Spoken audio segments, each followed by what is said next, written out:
viewers. Today we will discuss an autobiography written by Jean-Jacques Rousseau.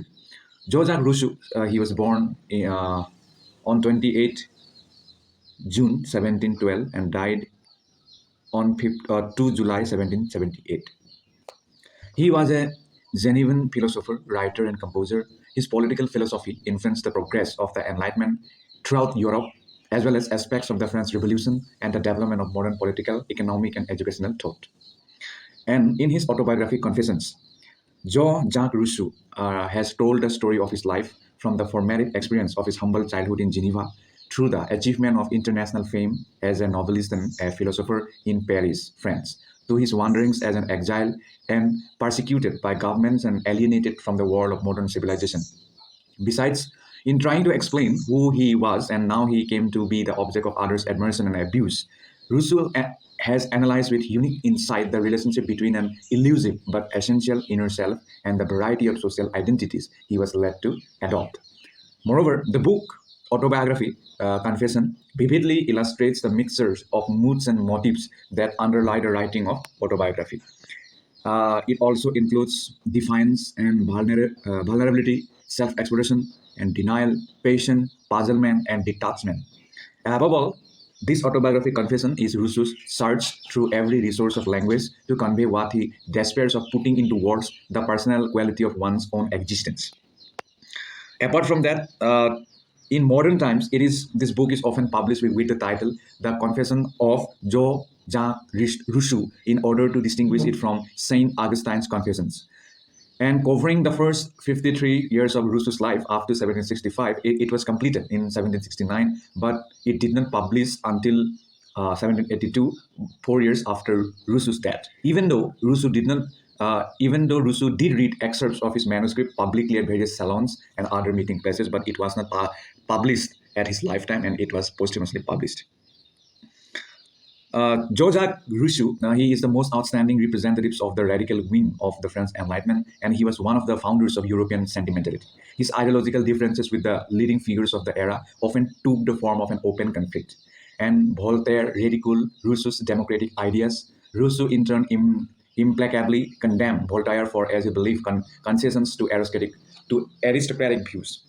Rousseau didn't accept the materialism of the encyclopedist, the rationalism of Voltaire, and Diderot. He contrasted the feeling. While most educators saw the pulpit and the rostrum at the theater, Rousseau blamed the theater for falling morals. Because of this, he quarreled with Albert and refused to participate in encyclopedia.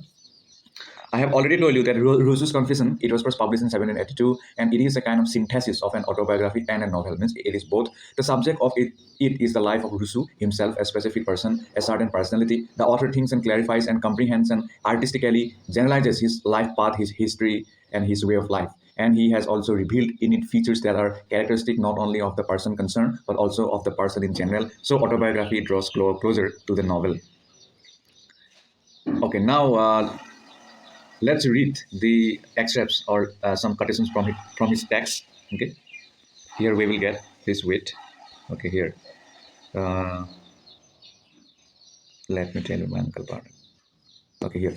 I was born at Geneva in 1712, son of Isaac Rousseau and Susanna Bernard, citizens.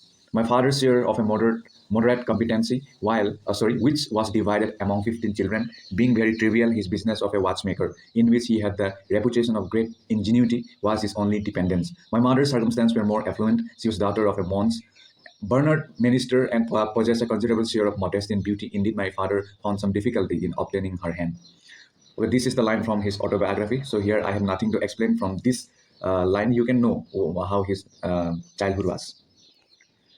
The affection they entertained for each other was almost as early as their existence. At 8 or 9 years old, they walked together every evening on the banks of the Trailly, and before they were 10, could not support the idea of separation.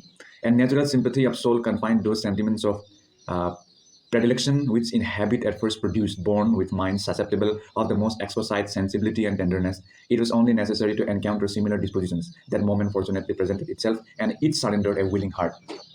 The obstacles that oppress serve only to give a degree of vivacity to their affection, and the young lover, not being able to obtain his mistress, was overwhelmed with sorrow and despair. She advised him to travel, to forget her. He consented. He traveled, but returned more passionate than ever, and had the happiness to find her equally constant, equally tender. After this proof of mutual affection, what could they resolve? To dedicate their future lives to love. The resolution was ratified with a vow on which heaven said its benediction. Fortunately, here Rousseau says that my mother's brother, Gabriel Bernard, fell in love with one of my father's sisters. She had no objection to the match, but met the marriage of his sister with her brother, an indispensable preliminary. Love soon removed every obstacle, and the two weddings were celebrated the same day. Thus, my uncle became the husband of my aunt, and their children were doubly cousin German. Before a year was expired, both had the happiness to become fathers, but were soon after obliged to submit to a separation.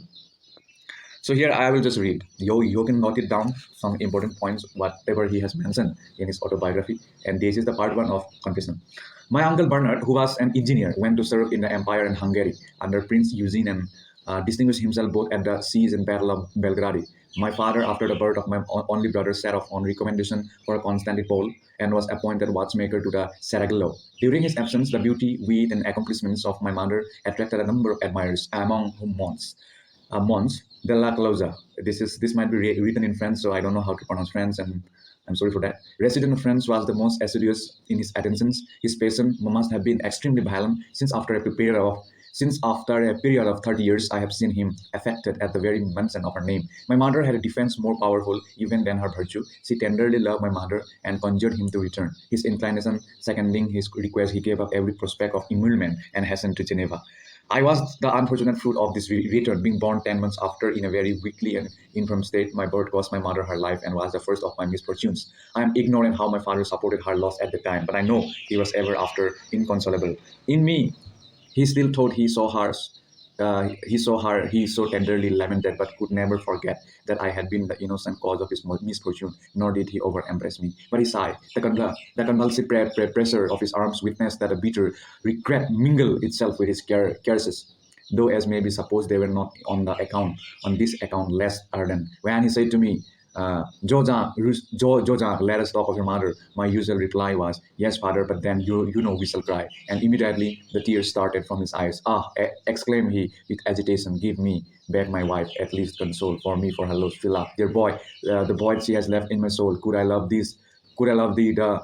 Thus were thou only my son. 40 years after this loss, he expired in the arms of second wife, but the name of the first still vibrated on his lips, still was her image engraved on his heart. Such were the authors of my being, of all the gifts it had pleased heaven to bestow on them. A feeling heart was the only one that descended to me. This had been the source of their felicity. It was the foundation of all my misfortune. So here, many things he has said. I think if you read the text, then you will get to know. And here I have just tried to bring some of the lines from the part one of the autobiography confession, and I hope it will benefit you in a very little way. Thank you so much.